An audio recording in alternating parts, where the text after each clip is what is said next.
Pero la inquietud siempre está ahí, ¿no? Y para nosotros, pues es un deleite poder despertar conciencias.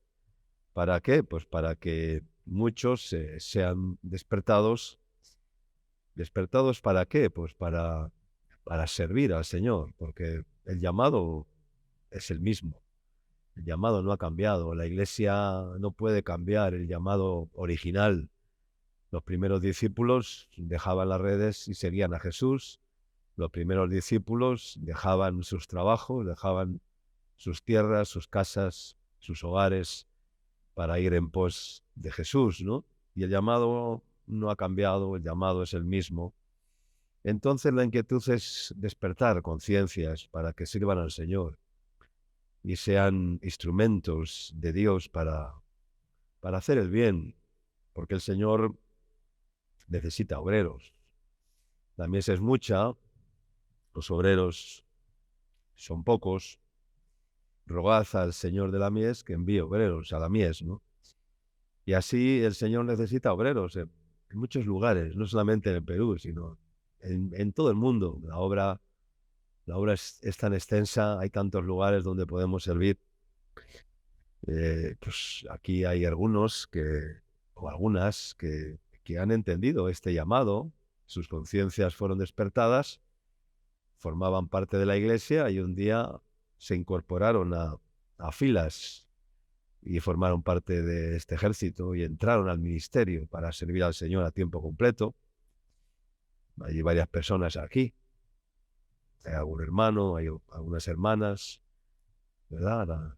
Que eran de iglesia y un día vinieron a servir al ministerio y ahí permanecen y el Señor está haciendo obras lindas en sus vidas, como Mars, como Marielis, como Mariubis, ¿no? Vinieron, sus conciencias fueron despertadas, el Señor les inquietó a dar algo más, a hacer algo más, a no estar ahí estabulados, quietos, en una iglesia sentados, ¿verdad? El llamado es servir, servir, servir y servir al Señor. Amén. Y algunos de vosotros, pues como decía, estáis teniendo la experiencia. Porque ¿qué seremos? ¿Qué seremos? Como el sacerdote, como el levita, que vieron al mal herido y pasaron de largo. Hay muchos religiosos que ven al malherido y cuando digo el malherido no solamente hablo de una necesidad de un hombre que estaba en ese momento necesitado, sino la necesidad de la obra de Dios. El malherido representa el ministerio, el servicio, el llamado de Dios, ¿no? Y hay muchos levitas religiosos que conocen la religión, que conocen la Biblia, pero pasan de largo al llamado de Dios, pasan de largo a esa inquietud de servicio, ¿no? Sin ser movidos a compasión, a compromiso, a llamado, ¿no? O en cambio seremos como el samaritano, ¿verdad? Buenos samaritanos para hacer todo el bien que podamos hacer y para dedicar nuestra vida para hacer el máximo de bien, el máximo de servicio, el máximo de productividad para el Señor. Ahí les dejo la inquietud. Jeremías capítulo 42, versículos del 1 al 6. Dice así la palabra del Señor. Vinieron todos los oficiales de la gente de guerra. Estamos en una guerra. ¿Cuántos dicen amén? No solamente por las guerras que hay actualmente en el mundo, la guerra de Ucrania, la guerra de Siria o la guerra de, bueno, otras. Actualmente hay más de 20 países que están en guerra en el mundo, en guerras latentes, ¿no? Guerras evidentes, ¿no? Algunas son crónicas, como la guerra entre Israel y Palestina, que es una guerra que nunca se acaba, es una guerra crónica. Siempre hay esa enemistad entre el pueblo palestino y el pueblo de Israel. Pero hay otras guerras también en algunos países por ahí, ¿no? que se han vuelto crónicas y están... Pero que son consecuencia de la guerra espiritual pues que vivimos, ¿no? Los seres humanos, ¿no? Una guerra del bien contra el mal, una guerra del mal contra el bien, una guerra entre ángeles y demonios, una guerra entre la luz y las tinieblas, una guerra entre el amor y el odio, una guerra entre la santidad y la perversión, una guerra espiritual que es constante, que no cesa, que es una guerra sin cuartel, que cada día, ¿no? Y vinieron todos los oficiales de la gente de guerra, y Johanán, hijo de Carea, Jezanías, hijo de Osaías, y todo el pueblo desde el menor hasta el mayor, y dijeron al profeta Jeremías: acepta ahora nuestro ruego delante de ti, ruega por nosotros a Jehová tu Dios, por todo este resto, pues de muchos hemos quedado unos pocos, como ven tus ojos. Este es el gran problema, ¿no? Dice, de muchos, dice, ruega por nosotros al Señor tu Dios, por todo este resto. Dice, pues de muchos, hemos quedado ¿cuántos? Hemos quedado unos pocos, como ven tus ojos, le dijeron a Jeremías. Este es el gran problema, que de muchos siempre quedan unos pocos. La criba en el Señor es constante, el Señor hace una criba, ¿no? El pueblo de Israel, en tiempos de Gedeón, se iban a enfrentar contra los madianitas, un pueblo que les tenía totalmente intimidados, que les quitaban el trigo. Cuando almacenaban el trigo en los graneros, venían los madianitas y les robaban la cosecha, les robaban el mantenimiento, el alimento, el sustento, y les tenían intimidados, ¿no? Y en ese tiempo el Señor levanta a un juez llamado de Gedeón. Este es el nombre, él tenía otro nombre, ¿no? Jerobías, no me acuerdo exactamente, y el Señor le encuentra a Gedeón. ¿Qué estaba haciendo cuando el Señor le llamó? Estaba sacudiendo el trigo en un lagar, ¿verdad? Y el Señor le llama y le llama ¿para qué? Para enfrentarse a los madianitas, ¿no? Para ser el líder que iba a usar para enfrentarse a aquel pueblo enemigo, ¿no? Que les estaba extorsionando, que les estaba robando el alimento, el sustento, ¿no? Y le dice, varón esforzado y valiente, ¿no? Le dice el Señor. Un ángel del Señor le llamó y le dice, ahora ve y tú, ¿no? Y vas a...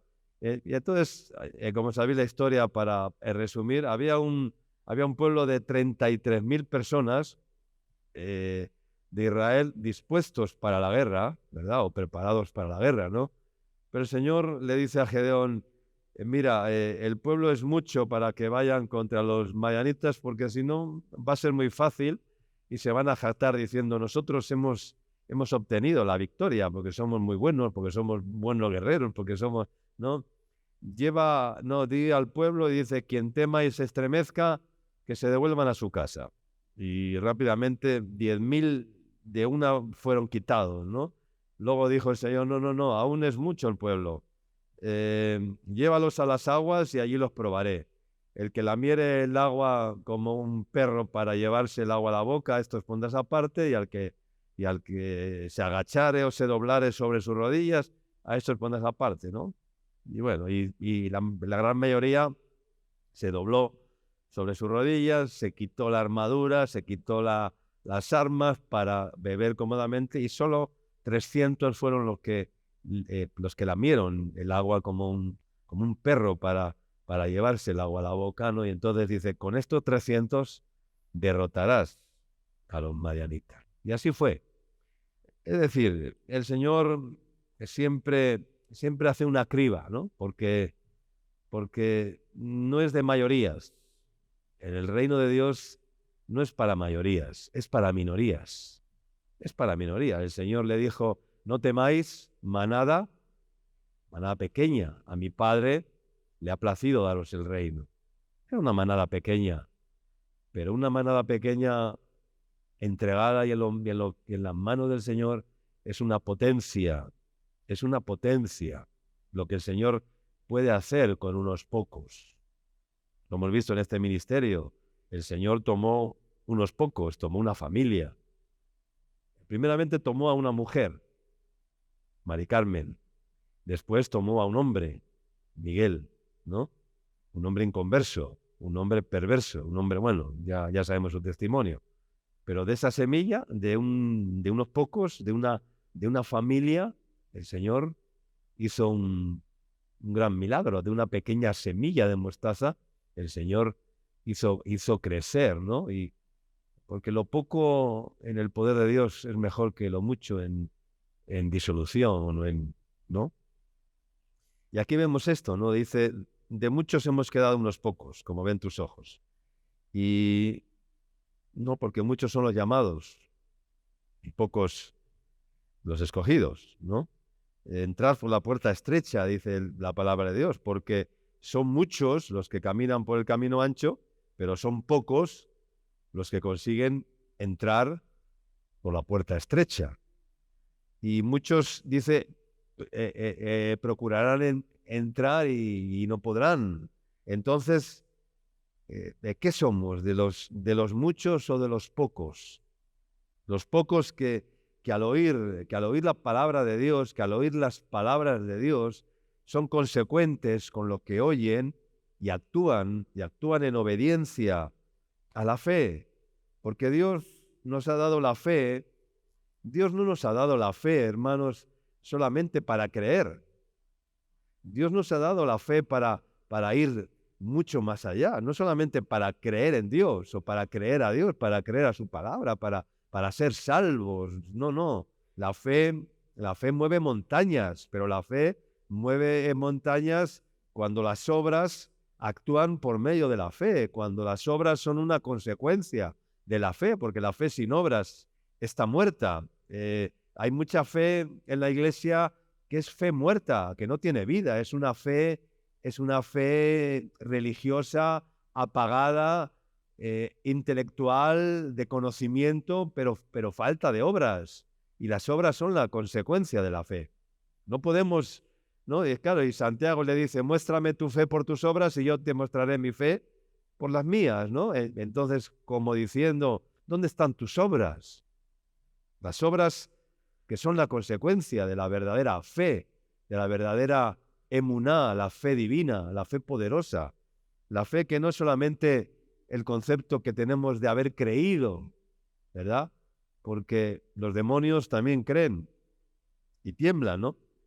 Entonces, hay muchos que dicen, Señor, Señor, pero luego no hacen las obras del Señor, hacen las obras de su propia carne. Entonces, ¿de qué estamos hablando? No todo el que dice Señor, Señor, entrará en el reino de los cielos, ¿no? El que dice Señor, Señor, y hace sus propias obras, o hacen las obras de la carne, las obras del mundo, y otros incluso hacen las obras del diablo, ¿no? Entonces, ¿de qué estamos hablando, no? Dice el verso 3, dice, para que Jehová tu Dios nos enseñe el camino por donde vayamos y lo que hemos de hacer. Ora cada día para que el Señor te muestre el camino por el cual debes andar. Ora cada día para que el Señor te indique, te muestre el camino, te muestre la verdad, te muestre la vida, para que no te salgas del camino. Porque ¿qué hay fuera del camino? Pregunto, ¿qué hay fuera del camino? ¿Qué hay fuera del camino?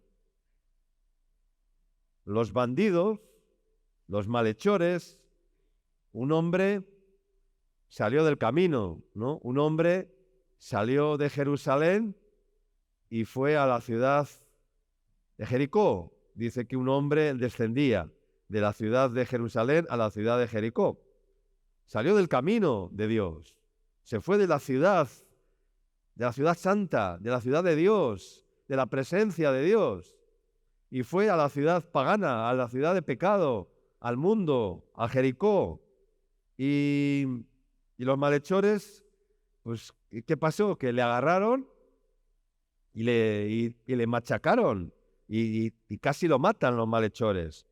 Esos malhechores simbolizan los demonios, representan los demonios, ¿no? Representan las potestades del diablo, representan a los leones, al león rugiente y a sus cachorros que están ahí como el león buscando a quien destrozar, a quien devorar. ¿Y cuántos caen de la gracia por salirse del camino? Aun estando dentro del ministerio se puede caer de la gracia. No os penséis que estar en el ministerio o estar en la iglesia es la panacea para no caerse de la gracia. Yo he visto a muchos caer de la gracia de Dios, aun estando en el ministerio, aun estando en la iglesia. Se puede caer de la gracia de Dios. Y una de las cosas que tenemos que guardar en nuestra vida con mayor prudencia y con mayor dedicación es no caer de la gracia, no apartarnos de la gracia de Dios, porque si la gracia de Dios se va de mi vida, ya no eres nada, ya no soy nada, porque es la gracia de Dios la que nos sustenta. ¿Y cómo te ha ido cuando te has salido del camino? ¿Alguien se ha salido del camino alguna vez? ¿Cómo te ha ido cuando te has salido del camino? ¿Cómo ha sido la experiencia? ¿Ha sido buena o ha sido mala? ¿Ha sido gloriosa o ha sido una desgracia? ¿Cómo ha sido la experiencia cuando te has salido del camino? Cuando te has caído de la gracia, cuando has pecado y has ofendido a Dios y el Señor te ha dicho, ahora voy a apartar la mirada de ti. Ya no te voy a mirar, voy a quitar mi rostro de ti. Y miras al Señor y dices, no, ¿dónde estás, Señor, que no te veo? ¿Dónde estás que no te siento? Dicen muchos, ¿no? Esa palabra hay que quitarla de la iglesia y del vocabulario, porque al Señor no le sentimos, no es por sentimientos. Nunca vas a sentir al Señor. Hay uno que dice, no, es que no siento la presencia de Dios. La presencia de Dios no hay que sentirla, la presencia de Dios hay que vivirla. Amén. No es un sentimiento, no es una emoción, no es algo de decir, no, es que no siento, no, déjate de sentimientos, que los sentimientos no son fe o sentimientos, o fe o emociones, o fe o... Entonces, ¿cómo nos iba? ¿Cómo te fue cuando te saliste del camino? ¿Y cómo te iba? ¿Cómo te iba cuando no andabas en el camino de Cristo? ¿Cómo te iba cuando no andabas en los caminos de Cristo? ¿Cómo te iba cuando andabas en los caminos del mundo? ¿Te iba bien o te iba mal?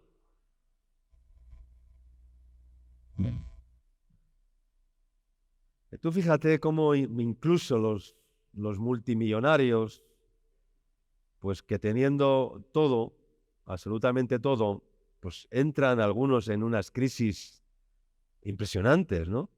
Hace unos días un cantante famosísimo, que lo habrán español, que lo habrán visto seguramente por ahí en las redes sociales, en las noticias, pues entró en una depresión profunda, hizo unas declaraciones, ¿no?, que le habían estafado, su mejor amigo le había estafado, había perdido millones de dólares, una casa en Miami, no sé qué cuentos, y estaba el hombre destrozado, estaba el hombre deprimido, estaba el hombre en una profunda depresión, un artista que llena estadios, que llena estadios en todo el mundo, que por donde va hace un concierto, 60.000, 80.000, 90.000 personas. O sea, es algo impresionante, ¿verdad? La fama, ¿no?, a la que puede llegar estas personas, estos artistas o estos hombres o mujeres, ¿no? ¿Verdad? Pero, y así otros muchos. ¿Por qué? Pues porque se han cansado de darle satisfacción a la carne. Se han cansado. Han gastado millones y millones invirtiendo en propiedades, en casas, en lujos, en casas, en todo. Y al final, Cuando llega la noche, se encuentran en una soledad impresionante. Después de estar en un estadio aclamado por miles y miles de personas, miles de tal, cuando las luces se apagan, cuando el sonido se apaga, cuando toda la gente se va y cuando el artista se va a su hotel solo, a su camerino, ¿verdad? Dice, pero ¿qué sentido tiene todo esto? No tiene ningún sentido. Aunque esté rodeado en la cama con muchas mujeres, o con muchos hombres, porque ahora como vale todo, pues da igual, hay que probar de todo, ¿no? ¿Verdad? Hay que probar de todo en esta vida, a ver qué me gusta más, a ver qué es más agradable y le da mayor placer a mi carne, ¿no? Es igual, pero llegan a la conclusión de que todo eso es vanidad, no sirve para nada, y entran en depresiones profundas, ¿verdad? Porque aunque estés rodeado de mujeres o de hombres o de fama si no está Dios contigo, estás más perdido y solo que el huérfano más abandonado. Hay caminos que al hombre le parecen derechos, pero su final es camino de muerte, dice la Escritura, ¿no? Verso 4, y el profeta Jeremías les dijo, he oído que voy a orar a Jehová, he aquí que voy a orar a Jehová vuestro Dios, como habéis dicho, y todo lo que Jehová os respondiere, os enseñaré, no os reservaré palabra. El Señor no nos ha reservado palabra, hermano. El Señor nos habla constantemente. En este ministerio no falta la palabra. El que diga que no tenemos palabra yo he ido a otras iglesias y ahí sí que no hay palabra, porque todo lo que hay es espectáculo y bueno, y poca palabra. Muy poca palabra. Es sustentada con fundamentos, con principios bíblicos íntegros, de integridad y de verdadero compromiso con el Señor. No os reservaré palabra. Y ellos dijeron a Jeremías, Yahvé sea entre nosotros testigo de la verdad y de la lealtad, si no hiciéremos conforme a todo aquello para lo cual Yahvé tu Dios te enviaré a nosotros. Sea bueno, verso 6, o sea malo, a la voz de nuestro Dios, al cual te enviamos, obedeceremos. ¿Cuánto dicen amén? Ojo, sea bueno o sea malo. Sea bueno o sea malo, a la voz del Señor obedeceremos. Amén. Sea bueno o sea malo, a la voz del Señor obedeceremos, para que obedeciendo a la voz del Señor, nuestro Dios, nos vaya bien. Amén. ¿Tú quieres ser un obediente a Cristo? ¿Quieres ser un obediente o quieres ser un oyente? ¿Oyente u obediente? ¿Qué es lo que quieres ser? Obediente. Porque no son los oidores ni los habladores, son los hacedores de la voluntad de Dios, los que entran en el reino de los cielos y a los que les irá bien, incluso en esta vida. Que si obedeces al Señor, te va bien. Si obedeces al Señor, te va bien. Sea bueno o sea malo, te va a ir bien. Seguro, te va a ir bien. Sea bueno o sea malo. Porque a veces habrá algo que Dios te mande que pueda parecer malo. Claro que sí. A mí el Señor me ha mandado cosas que me han parecido malas, que no me han gustado de ninguna manera. Pareciera malo obedecer la palabra de Jesús cuando dice, el que no aborrece padre, madre, esposa o hijos o tierras por causa de mí, no puede ser mi discípulo. ¿Eso qué parece? ¿Bueno o parece malo? Eso parece malísimo. No malo, malísimo. Y entonces, ¿y el Señor por qué te lo dice? ¿O por qué? Porque el que no aborrece padre, madre, esposa o hijos e hijas por causa de mí, no es digno de mí. ¿Eso qué parece? ¿Bueno o parece malo? Parece malo, ¿verdad? ¿Cómo va a decir el Señor que tengo que aborrecer a mi padre, a mi madre, a mi esposa, a mi esposo, a mis hijos? Aborrecer mi tierra, mi parentela. Eso es malísimo. Cuando dice aborrecer no quiere decir odiar, quiere decir renunciar. Renunciar. El que no aborrece, el que no renuncia a todo lo que posee, no puede ser mi discípulo. A ver qué hacen muchos pastores con esa palabra. El que no renuncia, hay muchos pastores que no pueden predicar esos textos de la Biblia. El que no renuncia a todo lo que posee, no puede ser mi discípulo, no puede ser pastor. Entonces, ¿cómo interpretamos eso? No, es que eso era en tiempos, claro, ahora estamos en el siglo XXI, ya era en otros tiempos, era en tiempos bíblicos, en tiempos de Jesús, en tiempos de los apóstoles, en tiempo de los hechos, ahora estamos en otro tiempo, y bueno, y lo quieren manipular, adaptar a los tiempos. El Evangelio no se puede adaptar a los tiempos. El Evangelio es el mismo, Jesucristo es el mismo, ayer, hoy y por los siglos. Y su Evangelio y su llamado no ha cambiado, sigue siendo el mismo. La Iglesia no se quiere dar cuenta de estos temas, no se quieren dar cuenta. Hacen oídos sordos, no quieren obedecer la voz de Dios, no quieren obedecer los mandamientos del Señor, no quieren obedecer el llamado de Dios. Cuando Dios te dice que hagas ciertas cosas que te parecen malas o difíciles, pues no disfrutas, o sí disfrutas. Claro que no disfrutas. Yo no he disfrutado muchas veces teniendo que hacer la voluntad de Dios. Luego he disfrutado cuando he visto los resultados, pero en un principio no disfrutas, porque nadie disfruta haciendo algo que no le gusta, que le parece malo. ¿Cómo voy a disfrutar haciendo algo que mi concepto que tengo de eso es que eso es malo?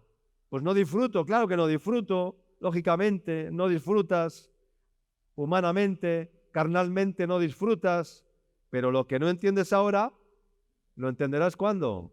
Después, eso le dijo a Pedro el Señor, ¿no? Entenderás después. Dice la palabra, pero esto digo, hermanos, que el tiempo es corto. Resta pues que los que tienen esposa, dice, sean como si no la tuviesen, dice Pablo, pero ¿cómo puede ser esto que dice el Señor? Resta, hermanos, que el tiempo es corto.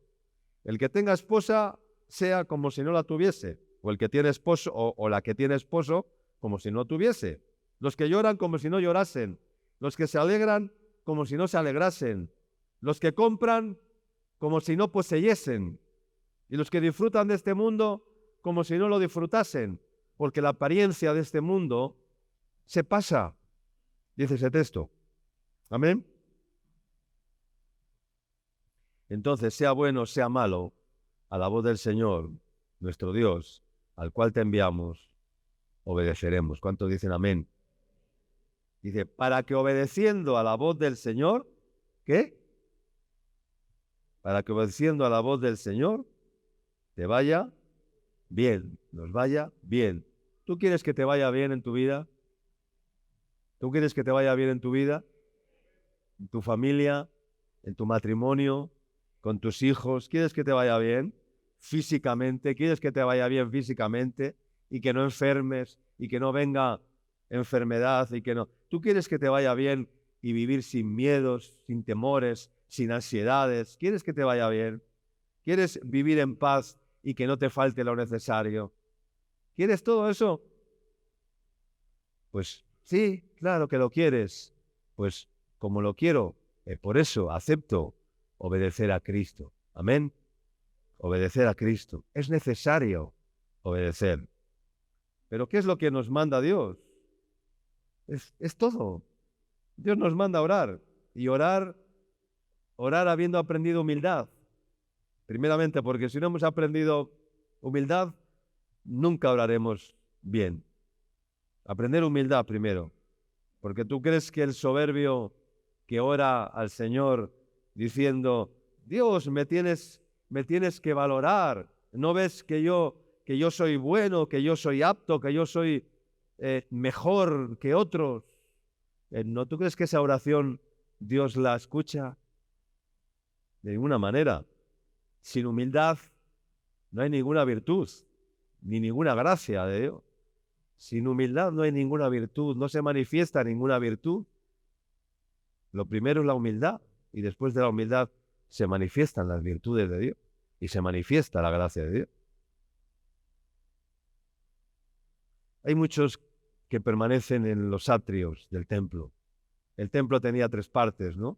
El atrio exterior, el atrio de los judíos y el atrio de los gentiles, el patio, el lugar santo, y luego había otro lugar, que era el lugar santísimo, donde solo una vez al año entraba el sacerdote, ¿verdad? No podía entrar nadie a ese lugar santísimo, únicamente el sacerdote entraba una vez al año, habiéndose purificado, ¿verdad? Con una cuerdita atada a sus pies, pues acaso caía muerto, porque el que entraba ahí de una forma tal, caía muerto, y el sacerdote entraba por si caía muerto para que lo pudieran jalar y lo pudieran sacar, para hacer expiación por los pecados del pueblo. Pero ahora ya no hay esa separación. Dice que el velo, cuando Jesús murió, ¿qué ocurrió? Que el velo del templo se rasgó. ¿Para qué? Para que tengamos entrada, dice, con libertad. ¿En dónde? En el lugar santísimo, donde tenemos comunión con el Padre, donde tenemos comunión con el Espíritu Santo. Pero hay muchos que permanecen en los atrios, ni siquiera llegan al lugar santo, pero el Señor nos quiere llevar hasta el lugar santísimo. Los atrios del templo es el lugar donde permanecen los simpatizantes. Hay muchos simpatizantes del Evangelio, que simpatizan con el Evangelio, que tienen cierta empatía con el Evangelio, pero son simpatizantes simplemente. Y los simpatizantes nunca buscan obedecer a Dios, solamente quieren tener cierta empatía, cierta simpatía, ¿verdad? Hay personas que son muy simpáticas, ¿no? Que por donde van así contando chistes, siendo simpáticos, para, bueno, estar bien con todo el mundo y no tener con nadie, ¿no? Y ser simpático, ¿no? Y se hacen los simpáticos, los graciosos, como para tener una buena relación con todos y no sé qué y tal, pero eso al final no tiene ningún valor. No te hagas el simpático. Claro, porque a mí el que me viene haciendo ser simpático, te digo, sé cómo eres, o sea, sé cómo eres, o sea, porque hacerte simpático, ¿no?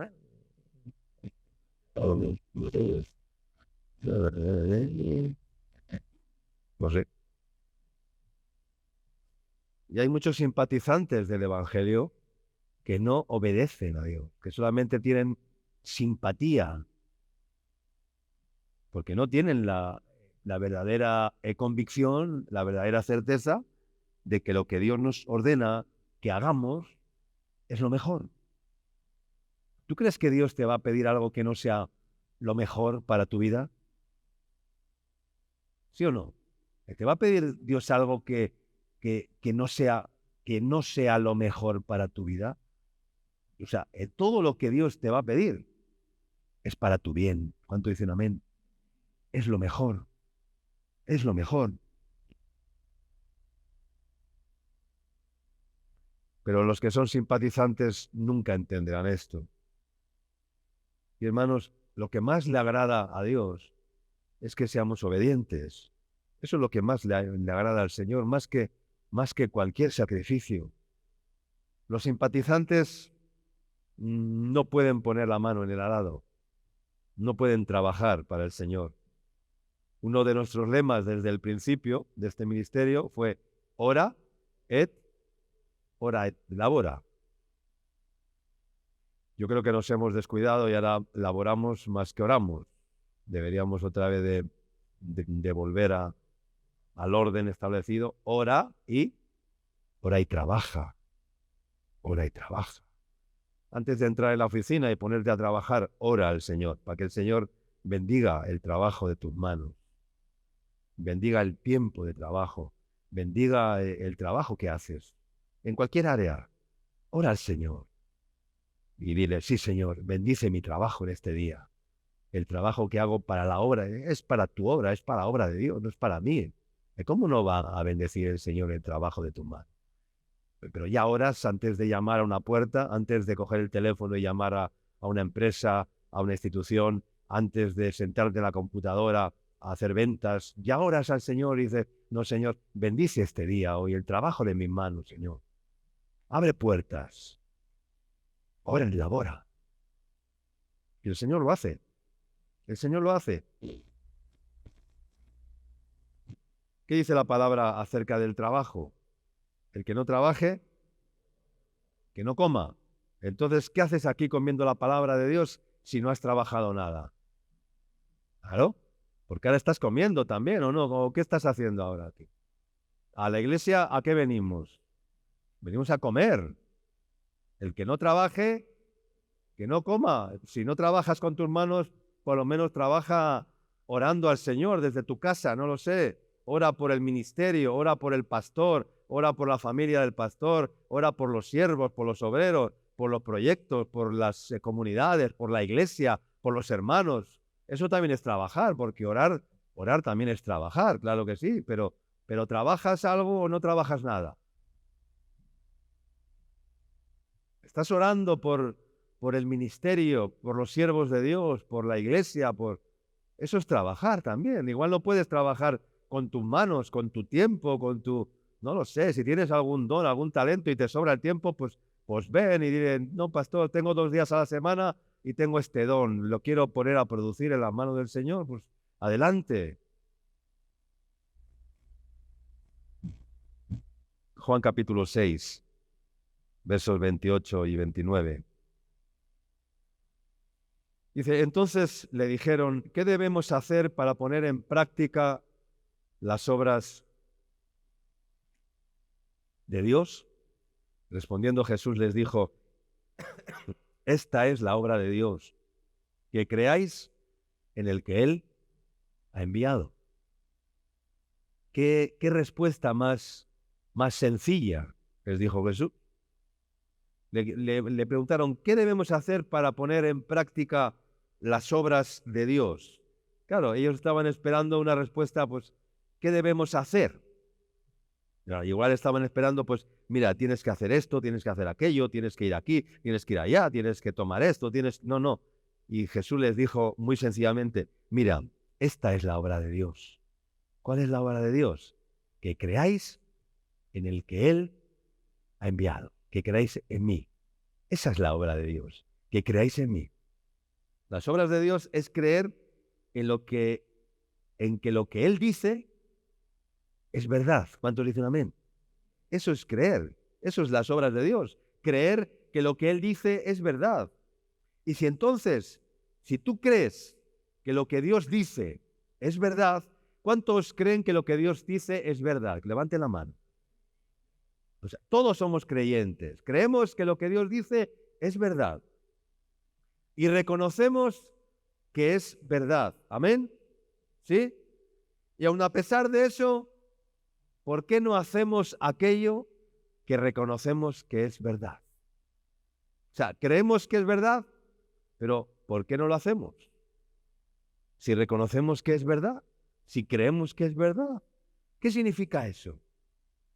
Que Él es verdadero, pero nosotros, ¿qué seremos? ¿Seremos hallados como? Mentiroso. Claro, Él es verdadero. Tú crees que lo que Él dice es verdad. Tú crees que las palabras de Dios son verdad. Amén. Claro que crees. Reconoces que es verdad. Y sabiendo todo eso, cuando no haces lo que Él te dice que es verdad, pues ¿cómo te identificas? Pues como un mentiroso, porque te ha diciendo, esto es verdad, pero consejos doy que para mí no tengo, ¿no? O no sé, o sea, esto es verdad, pero es verdad para ti, para el vecino, que para mí, bueno, es verdad, pero ahora hago lo que quiero. Entonces no es verdad. Seremos hallados mentirosos. Porque creemos en la verdad, pero no hacemos las obras conforme a la verdad que creemos. Entonces estamos siendo dispares. Juan 8:39. Aquí Jesús se encontró con un conflicto con los judíos que habían creído en él y les dice, mira, respondieron y le dijeron a Jesús, nuestro padre es Abraham. Y Jesús les dijo, mira, si fueseis hijos de Abraham, las obras de Abraham haríais. Pero ahora procuráis matarme a mí, hombre que os he hablado la verdad, la cual he oído de Dios. No hizo esto Abraham. Vosotros hacéis las obras de vuestro padre. Entonces le dijeron, nosotros no somos nacidos de fornicación. Un padre tenemos, que es Dios.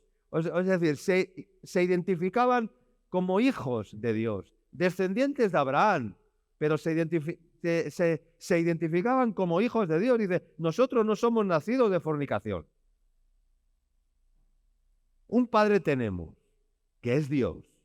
Y entonces Jesús les dijo, si vuestro padre fuese Dios, ¿cuántos dicen que su padre es Dios? Hoy es el día del padre, ¿no? Nuestro padre es Dios, ¿ya? Si vuestro padre fuese Dios, ¿no que dijo Jesús? Ciertamente le amaríais, porque yo de Dios he salido y he venido, pues no he venido de mí mismo, sino que el Padre me envió. ¿Por qué no entendéis mi lenguaje? Les dijo Jesús. ¿Por qué no podéis escuchar mi palabra? Y luego les dijo en el verso 44, vosotros sois de vuestro padre el diablo. ¡Wow! ¡Qué duro!, ¿no? Les dice Jesús, no, vosotros decís que sois hijos de Dios, que no habéis nacido de fornicación, que no sois, sí, que sois descendientes de Abraham, pero que sois hijos de Dios, pero las obras de Dios no hacéis. Entonces, ¿qué obras hacéis? Si no hacéis las obras de Dios, ¿qué obras estáis haciendo? ¿Cuántos padres hay? ¿O el padre de la luz, o el padre de las tinieblas, o el padre de la verdad, o el padre de la mentira? No hay 20 padres, hay 2 padres, hay 2 caminos.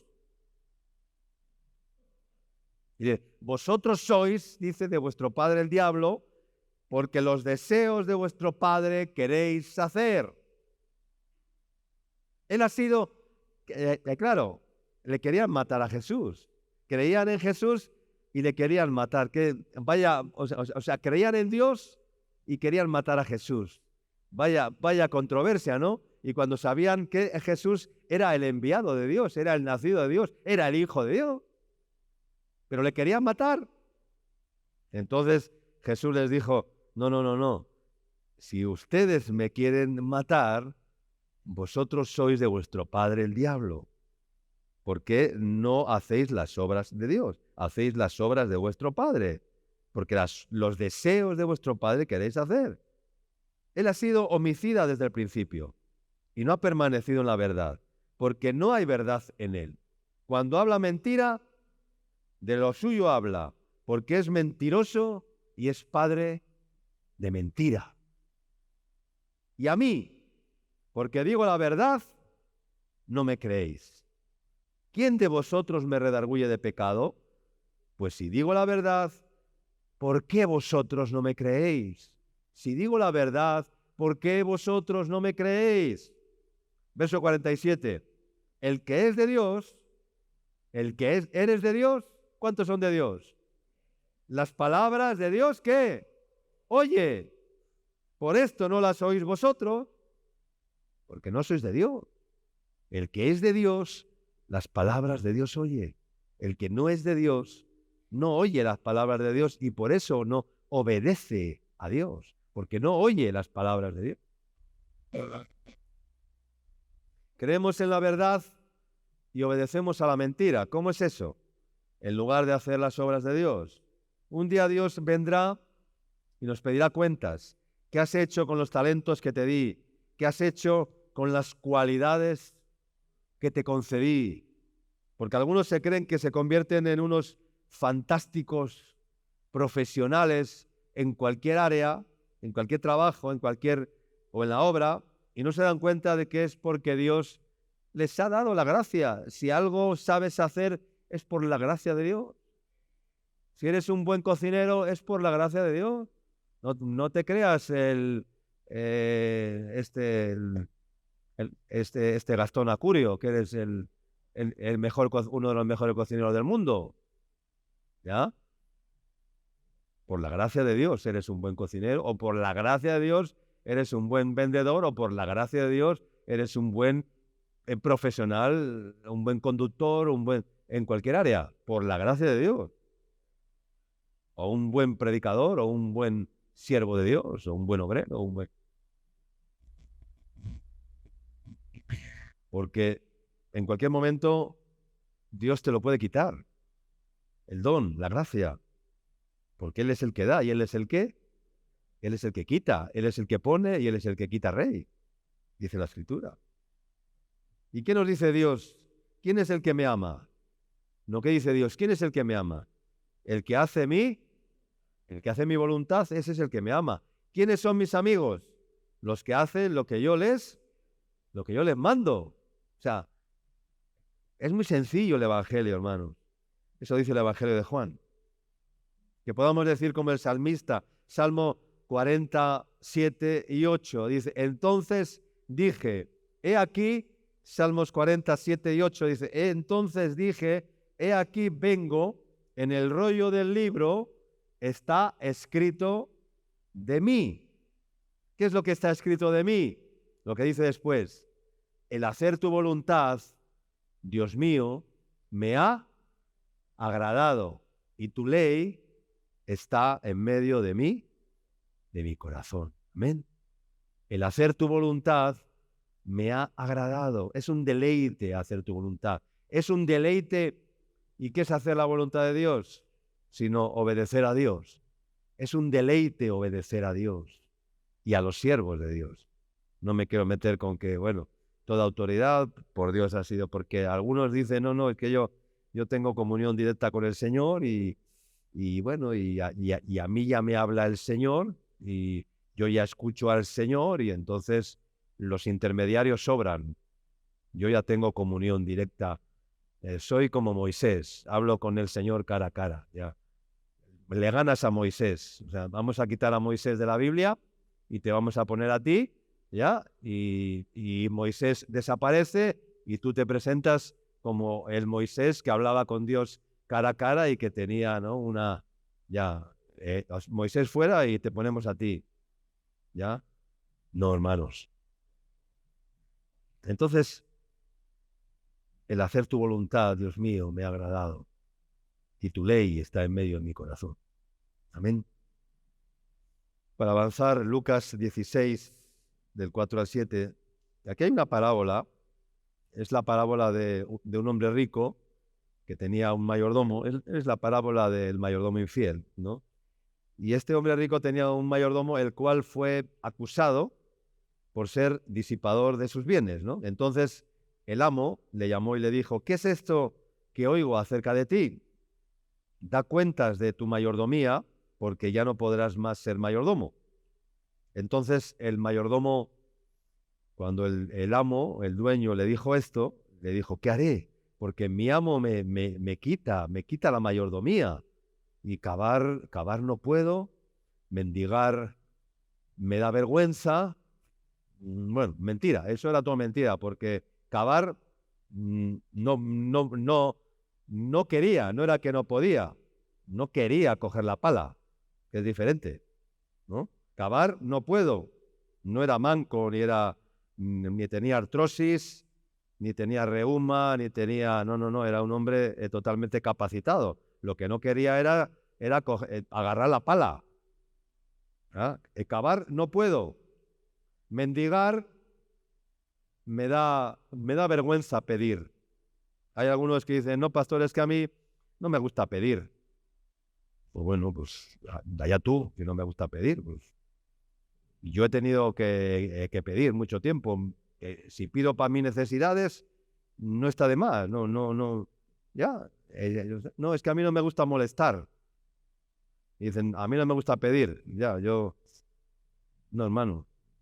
Pedir, pedir no es humillante pedir. Cuando se pide algo digno, algo que se necesita, algo que no es, ¿no? ¿No? ¿Y la Biblia qué dice acerca de pedir? Pedid y se os dará. Pero pide bien, no pidas mal. No pidas para gastar en tus deleites. ¿Ya? No pidas para gastar en tus deleites. Pide bien. ¿Ya? Eso dice la Biblia. Pero el que pida, pida con fe, no dudando nada, ¿no? Porque el que duda es semejante a la hermana. Pedís y no recibís, dice, porque pedís mal para gastar en vuestros deleites.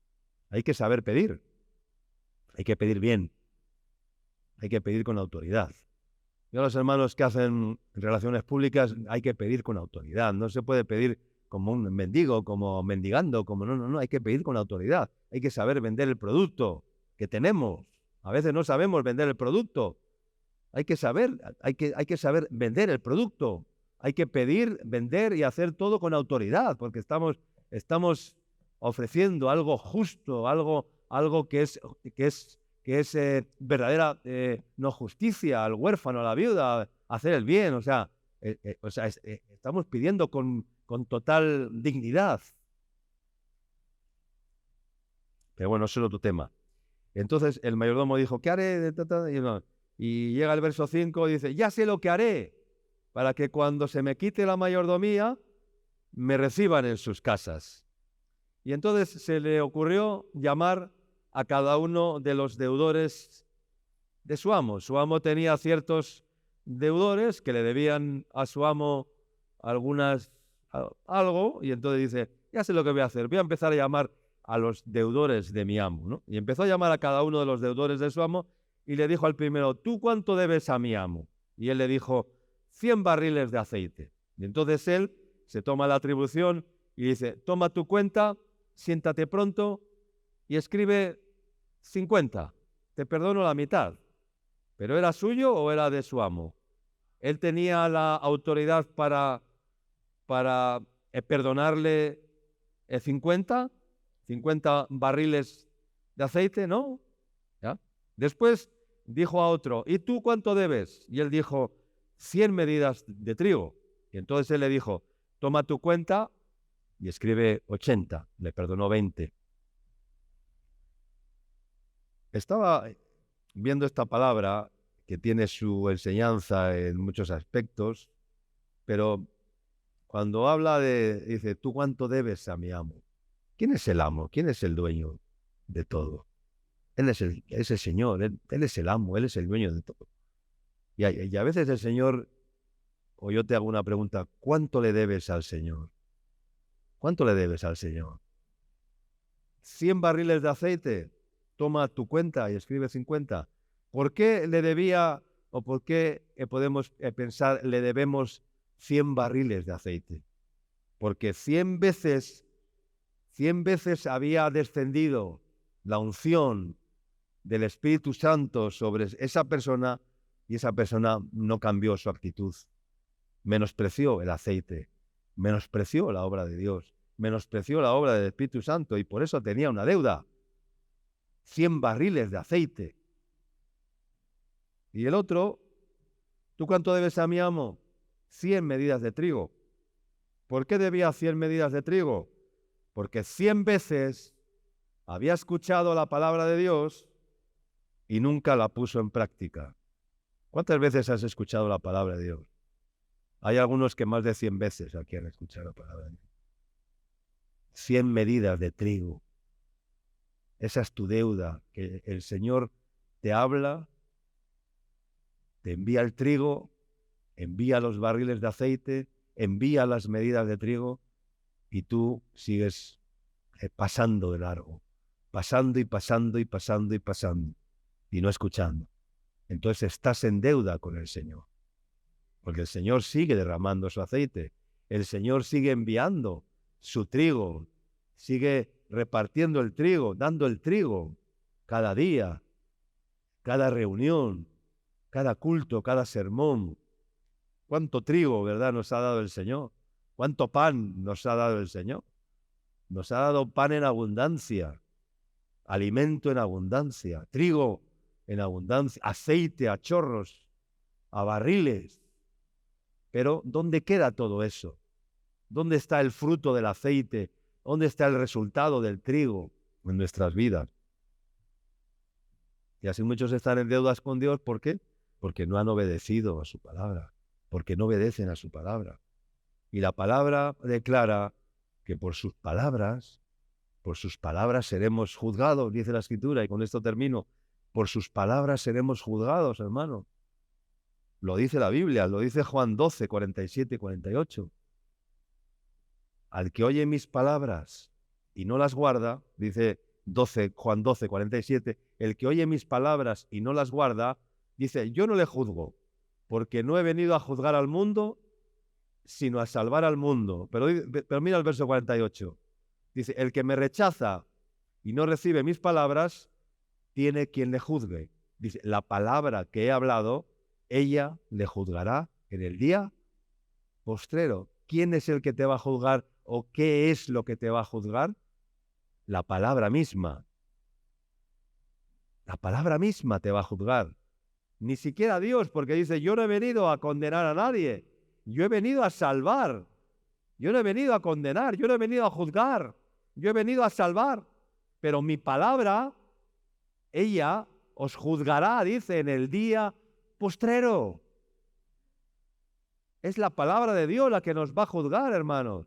La palabra oída, la palabra enseñada, la palabra que nos han predicado, la palabra que nos han inculcado, la palabra que nos han ministrado, exhortado. Esa palabra nos va a juzgar porque hemos comido ese trigo. Y ese trigo está en nosotros. Y si ese trigo no genera fruto, no da semillas, no brota y se pierde, entonces estás menospreciando el trigo, el alimento de Dios. Y esa misma palabra nos juzgará, dice, en el día postrero. Y esto es terrible. Hacer oídos sordos a esto es terrible. Porque oír su palabra y no obedecerle es como rechazarle. ¿Amén? Es rechazarle, es rechazar a Cristo. Porque la palabra es... ¿Quién es la palabra? ¿Qué es la palabra? Él es la palabra, Él es el verbo hecho carne. ¿Amén? Él es la verdad revelada, es la palabra viviente. Él es el verbo, la palabra. Jesús dijo, bienaventurado el que no halle tropiezo en mí. Hay de aquellos que resisten a su palabra y no obedecen. Dice que la roca, que es Cristo, dice que les desmenuzará, dice la Escritura. O caes sobre la roca quebrantado, o la roca cae sobre ti y ¿qué? Te desmenuza, te hace añicos, te hace pedazos. Hermanos, ya se me va el tiempo, no me quiero pasar. Tenía aquí, bueno, en tu palabra que dijo Pedro, echaré la red. En tu palabra echaré la red. Aunque no entienda, aunque no me apetezca, aunque no lo vea, no voy a decir aunque no lo sienta, aunque no lo vea, aunque no lo crea, en tu palabra echaré la red. Amén. No dudaré y te obedeceré, porque tú lo dices. Habían estado pescando toda, bueno, ¿para qué repetir la historia? La sabemos. Eran pescadores experimentados, conocían la pesca, los bancos de pesca, las mareas, conocían todo perfectamente. Y el Señor les dice por la mañana, después de toda la noche fatigosa de andar pescando, volver a echar las redes a la derecha de la barca. Y Pedro dijo, pero Señor, ¿cómo me dices esto? Pero porque tú lo dices, más en tu palabra echaré la red. Amén. Y habiéndolo echado, encerraron, ¿qué? Gran cantidad de peces, de manera que la red se rompía. Y tuvieron que llamar a otra barca para que les ayudasen, de manera que ambas barcas se llenaron de peces. Y entonces, después lo que más me gusta es la reacción de Simón Pedro. ¿Qué le pasó a Pedro después? Simón Pedro que dice que cayó de rodillas ante Jesús. Fue quebrantado. Y se vio tan el hombre tan imperfecto delante de Jesús, pero dijo lo que tú digas, Señor, aunque no entienda nada. A veces no entendemos los planes de Dios, porque son más altos que los nuestros, pero eso es la fe, que consiste en oír y obedecer, porque si no hay obediencia, hermanos, la fe se muere, amén. Si no hay obediencia, tu fe se muere, tu fe se apaga y deja de ser fe. Si no hay obediencia a la fe, tu fe se muere, se apaga. Hay mucha fe muerta en medio de la iglesia, en medio de nosotros. Fe que se ha muerto ya por falta de obediencia a la fe. Amén.